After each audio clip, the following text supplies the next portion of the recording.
This was the fourth case of the day yesterday. Patient with a thoracolumbar scoliosis, with double scoliosis. Most of the symptom though came from the lower lumbar spine with L4 to S1 radiculopathy and pain as well located there.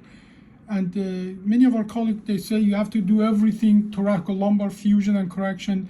But our result with segmental correction has been tremendous, contrary to open old-fashioned surgery, which is a tremendous surgery with the significant risks to the patient. Our result has been great. This surgery actually was done under 1.5 hours with correcting this bottom 3 level, and we discussed with the patient that if we need to stage it, we will.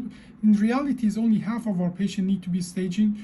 And again, if patient need to go for the 2-stage, second stage is not a failure of the first surgery. This is a planned thing. And as you see here, patient has facet disease. And the curve angle, I think I measured that to be around 25, but when patient stands up, obviously it is worse. And you see that bone is on bone here, and that can give patient significant kind of problem. And here we took the patient to the surgery to correct this problem. And this pictures from the surgery are, I'm going to show you, where we spent some good time to actually identify the pathology. You see patient is bending significantly, and I will show you that at the end that is significantly reduced. You see here we actually spent significant amount of time to identify. Here we see only the level I'm interested to work. You don't see anything from the other level because I'm not going to work on that. If you try to see everything, you will fail. But I'm seeing the pedicle here, foramen of the L5 S1, the end plates of the L5 S1, and here the same. Put the my K-wire in, I Jamshidi in, get the bone marrow, then enter the disc as you see here, and do the discectomy, and then put a cage in a central location. After the discectomy is done here, you see the cage is pretty centrally located. And now some of our colleagues are going to say cage has to be here, or it doesn't really matter. Once the bone grows, it doesn't matter in what position it grows. These people clinically improve. And here I put the screws in the same location, in the same position of the C-arms in the L5 and S1. If you would have looked at the C-arms in the OR, there are 2 C-arms, they are really at the very oblique angle to adjust to patient's anatomy. But once they're adjusted, you see the foramen, see how big it is, and the interdiscal space, how big that is. You will see once we go to the second stage, I put the cage more to the other side to compensate for the, and you see here I'm adjusting it so I see a better picture for the level that I'm interested to work on, and that is the L4-5. Now you have to play around, you have to really work on that.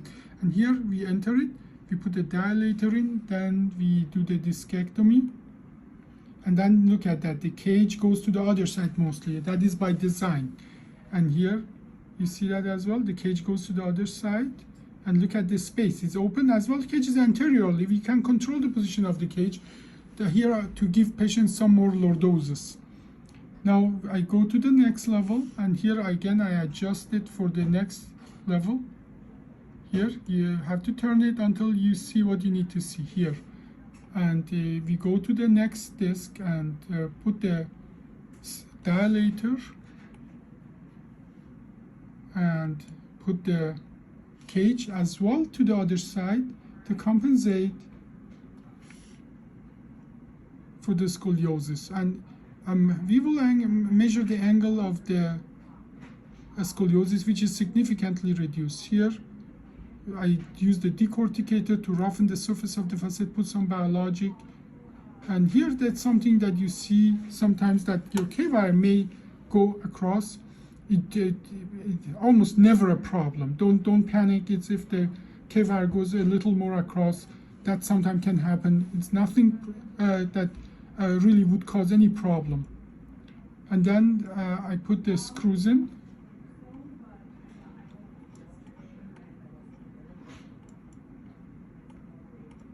And then the here, after the K-wires are in, and this is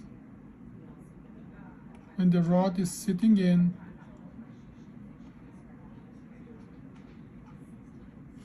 And here is the end result in both AP and lateral. Now I'm going to show the post-operative CT. Now in the L3, the pedicle was very small, and I didn't want to use a very, like, 5.5 screw, so I used a bigger screw, but I used a technique that's called the lateral breech or extrapedicular screw placement, and then I'm going to show it to you what that is. But practically what that is that we go outside of the pedicle if the pedicle is too small. And here we are, the pedicle in the screw, and here's the extrapedicular screw. And then the next level, the screws are well in the pedicle, cage position is adequate, and so on. And here you see again this spaces, and here is the lateral or so-called sagittal view, practically looking at the side. And I'm happy with all the positioning. And here I'm going to look at the frontal view of the spine with you. And as you see here, that I'm going to measure as well the curb angle, which is between these two positions.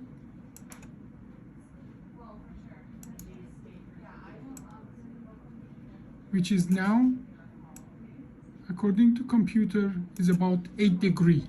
This used to be 28 degrees, and even in the preoperative scan, that 28 degrees when patient stood up got obviously worse because of the weight, but here everything is fixed with the screw, so this 8 degrees or 9 degrees stays 8 or 9 degrees.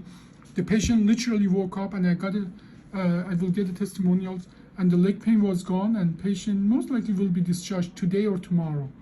And this patient usually recover within 1 to 2 months, whereas after open surgery, this you can double, triple, quadruple this times in the hospital, time on the anesthesia, time to ambulate, and time to recovery. First, I would like to ask you permission to use this video for educational purpose and on internet. Is that all right? Yes. So you went yesterday to a significant big surgery. We corrected your scoliosis in the lower lumbar spine. We did take 3 discs out. We put 8 screws. And that surgery actually was about 1.5 hours, my part. Okay? And first night is usually rough, but second day people turn around. How was your day today?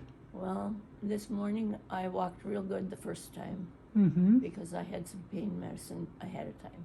Okay. The second time I got shaky. Okay. And started to sweat, so yeah. I went right back to bed then. Yeah, but the rest of the day it's gone good. I've gone to the bathroom twice. So how bad is your pain now? None. None? As long as I lay right. Before the surgery, did you have leg pain? Yes. How is that pain that you had before the surgery in the legs? It was kind of in the groin area and down the front of the leg. How do you still have the pain, or No, is it gone? It's completely gone. That's completely gone. And you have walked already as well today? Yes. Okay, well, I looked at the CAT scan after the surgery. The scoliosis is, most of it is corrected actually. Your spine is way more straight than it used to be. Okay. And Well, that that's after great. a 1.5 hour surgery, and so I'm very happy with the result of the surgery. Good. It looked good. But I went through with it then. Yeah. How old are you? May I ask how old you are? I'm 86. 86. We usually very much hesitate to offer surgery for scoliosis in your age group, except that my surgery, that transcambing Olaf that we did for you, is a keyhole surgery, and it's not a 7-8 hour surgery. It was 1.5 hour literally in your case, and we corrected most of your scoliosis just with that surgery, and very little blood loss actually. Oh, good. So the most likely, you will be able to go home tomorrow. Okay. But they tell me that physical therapy actually has almost cleared you, but probably I'm going to keep you another night to do a little more physical therapy in the morning to be sure that you're steady on your feet, okay? Okay. Okay, any question for me? What time do I go home? Most likely first thing in the morning or sometimes in the morning, okay? Okay. Okay, yeah, Good. thank you so much, okay?